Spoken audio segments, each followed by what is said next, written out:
Opa galera, beleza? Aqui quem está falando com vocês é o Gustavo em mais um vídeo no canal Cruzeiro News. Bom, no vídeo de hoje vamos falar a respeito assim, do Ederson, que o Corinthians ainda tenta negociar o jogador, até hoje, no caso terça-feira, para um time lá da Inglaterra, a respeito também do técnico Mozart, que teve passagem aqui no Cruzeiro, o técnico Mozart que foi anunciado novamente no CSA depois de 4 meses, né? Aquela passagem aqui no Cruzeiro, a respeito também dessa janela de transferências, que foi a primeira nos últimos 7 anos que o Cruzeiro não contratou nenhum estrangeiro. Vamos mostrar assim quem foram os últimos que foram contratados, né? Um dos principais, além também do caso do Manuel. Será que seria uma boa essa volta dele para o Cruzeiro? Como que ele está lá no Fluminense? E se ele seria viável, por exemplo, para 2022? Mas antes de começarmos, já aproveito aqui para deixar seu like e também se inscrever no canal para continuar recebendo mais conteúdos como esse. O salve de hoje é para as duas pessoas que comentaram no vídeo de ontem. Primeiro é para o Juninho Gomes, lá de Governador Valadares. Diz que eu tenho muitos inscritos por lá, então valeu demais aí, Júnior. Também para todos os cruzeirenses aqui que acompanham meu canal de Governador Valadares, que eu tenho certeza que tem bastante sim, tá? Valeu demais a todos vocês. E outro para o Hélio Luiz Pereira, lá de Buritis, Minas Gerais. Também valeu demais, Hélio. Então, caso você queira aparecer aqui no vídeo de hoje, já fique ligado. Vai sair ali, ó, 6h15, 6h30. Já deixe seu comentário aqui, seu nome, de onde você é, que eu vou mandar um salve para você no próximo vídeo, beleza? Bom, vamos começar falando sobre o caso envolvendo o Mozart, que assim, já nessa última segunda-feira, né, ele foi anunciado novamente ao CSA, onde teve a sua volta depois de apenas 4 meses. Ele que saiu, foi treinar a Chapecoense e depois o Cruzeiro, e ele que assumiu essa vaga no lugar do Ney Franco, que teve uma passagem também aqui na Raposa, passagem bem ruim por sinal, tá? O Mozart que deixou o time lá de Alagoas para acertar com a Chapecoense, e lá também na equipe de Chapecó não foi nada bem. Ele acabou disputando no total 8 partidas e ainda perdeu o título na final do Campeonato Catarinense para o Avaí. Então, diante desse resultado, ele acabou sendo demitido. Passou ali menos do que 2 semanas, o Cruzeiro fez a sua contratação. Na Raposa, 13 jogos, apenas 2 vitórias, 4 derrotas e 7 empates na Série B. Então, o Cruzeiro ficou quase um turno com o Mozart e foi bastante prejudicado por conta disso, tá? O CSA que quer ter essa mesma recuperação que teve no ano passado, quando o Mozart chegou. A equipe estava ali em 14º lugar, 15º, e o CSA terminou na 7ª colocação, brigando várias vezes, ficando dentro do G4, inclusive contra o Cruzeiro, quando enfrentou eles, estava muito bem, jogando aqui no Independência, e assim, vai tentar essa mesma arrancada por lá. Depois que o Mozart saiu aqui do Cruzeiro, já foram no total 8 partidas, o Luxemburgo mudou completamente o aproveitamento do time e realmente um treinador que inventou muito aqui no Cruzeiro. Você vê que em trabalhos tanto no CSA, que foi muito bem, na Chapecoense também, que não teve um desempenho muito bom, mas sempre fazia uma escalação básica, né? Um time bem mais correto, eu diria, do que inventar várias coisas quando chegou aqui no Cruzeiro, um esquema com 5 zagueiros, com 5 defensores, né? 3 zagueiros que acabou não dando muito certo, e depois dessa saída dele você vê a evolução do time, mesmo com os mesmos jogadores, tá? Enfim, boa sorte aí pro Mozart, um treinador bem novo ainda, quem sabe aí daqui a uns anos ele não possa voltar ao Cruzeiro com uma nova filosofia de jogo, em outro momento. Sem dúvidas, assim, futebol brasileiro ainda que tem essa demissão, contratação de técnico a cada 3, 4 meses, não duvido nada, em um futuro não tão distante ele voltar aqui na Toca da Raposa.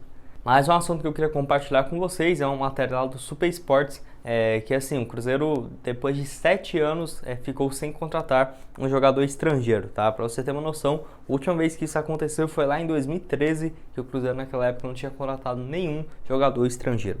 Desde 2014 para cá, então, o Cruzeiro sempre fez contratações de jogadores de fora, principalmente aqui do futebol sul-americano. Todos eles foram, tirando o caso do Joel, que era camaronês, mas de resto todos eram aqui do futebol sul-americano, sendo no total 22 atletas entre 2014 e 2020. E assim, até achei alguns aqui interessantes para vocês. Foi no caso os principais, né, em cada ano.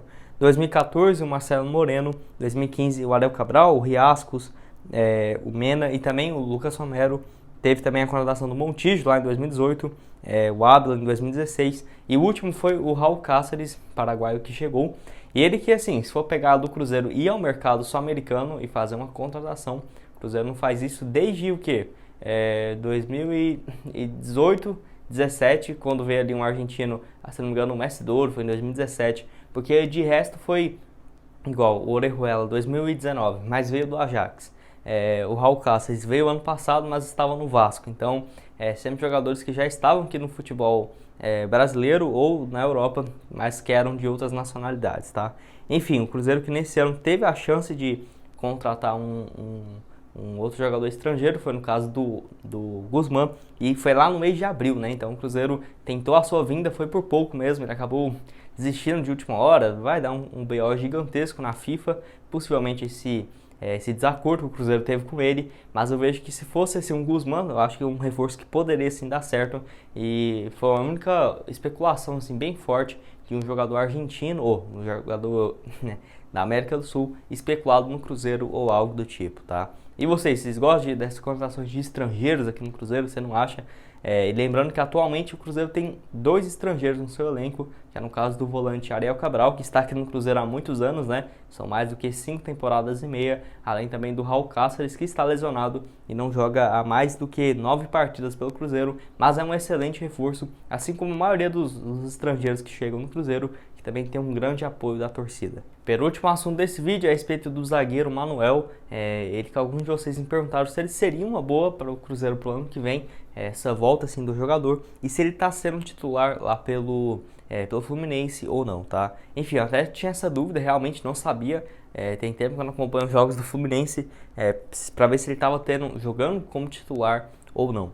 Esse ano, lá pelo Fluminense, já foram 17 jogos e 1 gol marcado. Se você for pensar, é um número bem baixo. Realmente é o número de quem é reserva mesmo. O Fluminense que já fez mais de 43 jogos na atual temporada. Então você vê que é uma média bem baixa, contando assim todas as competições. Visto que ele chegou também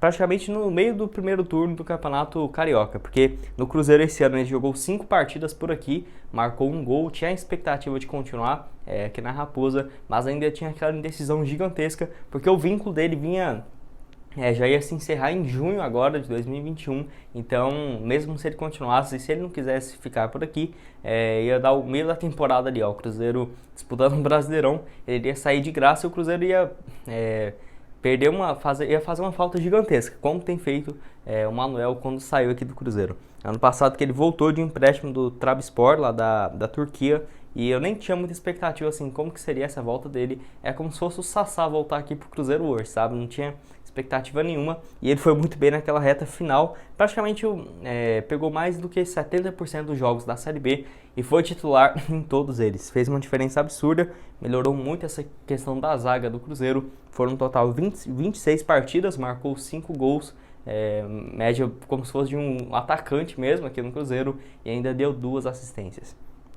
Esse ano, como eu disse para vocês, iniciou a temporada no Campeonato Mineiro e na Copa do Brasil. Foram no total 5 jogos, ele marcou 1 gol e foi lá para o Fluminense, que tem sido reserva, tá? O Fluminense que trocou de treinador recentemente também, está à procura ainda no mercado de um novo técnico. E a perspectiva é que ele vai realmente ser um reserva ali imediato, jogador que tem 17 jogos na atual temporada e vínculo com o Fluminense até o final da próxima temporada. Então, por exemplo, o Cruzeiro, se quiser ele ano que vem, só se, sei lá, o Cruzeiro numa situação financeira melhor, porque o Manuel tem um salário superior à casa de 200 mil por mês, e também se ele quiser voltar e o Fluminense aceitar essa liberação do jogador, tá? Lembrando que o Manuel tem 31 anos de idade e sempre acumulou assim, 25, 26 jogos por ano, quando era o reserva aqui no Cruzeiro, como por exemplo, em 2018, 17 e 16, sempre teve essa média de 29, 30 partidas. O principal ano dele foi lá em 2015, Cruzeiro naquele Campeonato Brasileiro, ele foi o titular, 48 jogos, marcou 1 gol, o Cruzeiro terminou na 8ª colocação. Enfim, vocês acham que a volta do Manuel seria uma boa? Você acha que não? Deixa aqui a sua opinião nos comentários que eu quero saber. O que vocês estão achando também dessa dupla de zaga titular hoje, né? Que agora, antes era o Kaká e o Manuel, e agora é o Ramon e o Eduardo Brock. E o último assunto desse vídeo é a respeito assim, do Ederson, ele que, de acordo com o site Meu Timão, nessa última segunda-feira, disse que o Corinthians tem conversas avançadas para negociar ele com um clube inglês, que é no caso do Newcastle, tá? O Meu Timão, que é um site bem especializado em notícias do Corinthians, então assim, não estou inventando nada desse tipo não, realmente notícia confirmada por algumas pessoas importantes dentro do Corinthians, tá? Que assim, a janela de transferências fecha nessa terça-feira, então Dependendo de como você já estiver assistindo esse vídeo, já vai ter passado o prazo e não ter acontecido absolutamente nada, tá?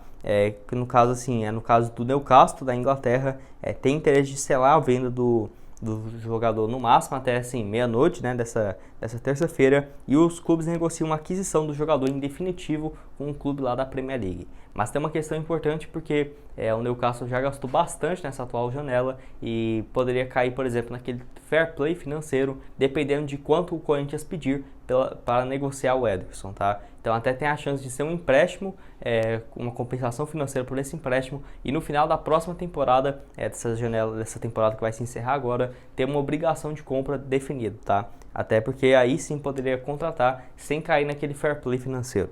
O jogador tem 22 anos de idade, nesse ano que fez um sucesso gigantesco pelo Fortaleza e é um dos responsáveis pela equipe estar ali em terceiro lugar, sempre dentro do G4 desde quando começou a competição. Foram 36 jogos, 3 gols marcados e 3 assistências, tá? É uma referência tanto assim no ataque quanto na defesa. Um jogador que eu já via que tinha essa característica desde quando estava aqui no Cruzeiro, infelizmente teve aquela rescisão de contrato. O Nicola trouxe uma notícia há um pouco mais do que um mês, que perguntou para o André Cury, que é o empresário dele, quanto que ele está avaliado atualmente. Ele disse que era um valor superior a 60 milhões de reais. Então vamos supor se o Cruzeiro manteve 10%, que eu recomendo vocês darem uma assistida em alguns outros vídeos, eu vou deixar na tela final, que eu explico muito melhor essa situação do Ederson, se o Cruzeiro tem percentual dele ou não. Porque não se sabe, o Cruzeiro tinha 70%, tinha em definitivo 30%. E tinha a opção de comprar mais 60% por 3 milhões de reais, se não me engano, e não pagou junto ao Desportivo Brasil, e não se sabe o que fez desses outros 30%. Se o Cruzeiro vendeu para o André Cury, se manteve, sei lá, pelo menos 10%, porque se o Cruzeiro tivesse mantido 10% e ele fosse vendido a 60 milhões, o Cruzeiro ganharia quase 6 milhões de reais nessa negociação, que sem dúvidas é um valor bem interessante. Pelo Cruzeiro, que ele jogou muito bem naquela reta final do Brasileirão, marcou 2 gols e outras 22 partidas. Pelo Corinthians não conseguiu ter essa mesma média, marcou apenas 1 gol em 26 jogos ano passado, temporada de 2020. Agora o jogador lá pelo Fortaleza indo muito bem e espero até que seja vendido, né? Porque é um jogador que tem muito potencial e mesmo se o Cruzeiro não fizesse essa cagada de não ter mantido um percentual dele, sei lá, o Cruzeiro, como ele completou aqui o 18º aniversário e também o 19º, a Raposa teria um direito interessante de até 1% na negociação. Então, se ele fosse vendido por 60 milhões, o Cruzeiro pegaria de 600 mil, valor ali, de 450 a 650 mil reais, que também já seria algo interessante, sendo que o Cruzeiro é uma renda passiva, né? O Cruzeiro nem negociou o atleta, sendo que tem seus direitos econômicos vinculados ao Corinthians, tá?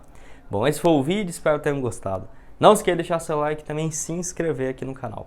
Fique ligado também, hoje 6h15, 6h30 eu vou postar mais um vídeo aqui para vocês, para encerrar essa terça-feira com várias notícias. E aqui na tela final agora eu vou deixar 2 sugestões de vídeos, uma no vídeo de ontem de noite, onde eu falo de alguns assuntos importantes, recomendo vocês darem uma olhada também, Ricardo Goulart, venda de atletas, recomendo vocês darem uma olhada, e o outro onde eu falo justamente sobre isso, né? O Cruzeiro tem percentual do Ederson, do Maurício, e explicando um pouco mais a situação do Ederson, que dá um complemento a mais para esse vídeo aqui, tá? Muito obrigado a todos por terem assistido até aqui e até mais, valeu!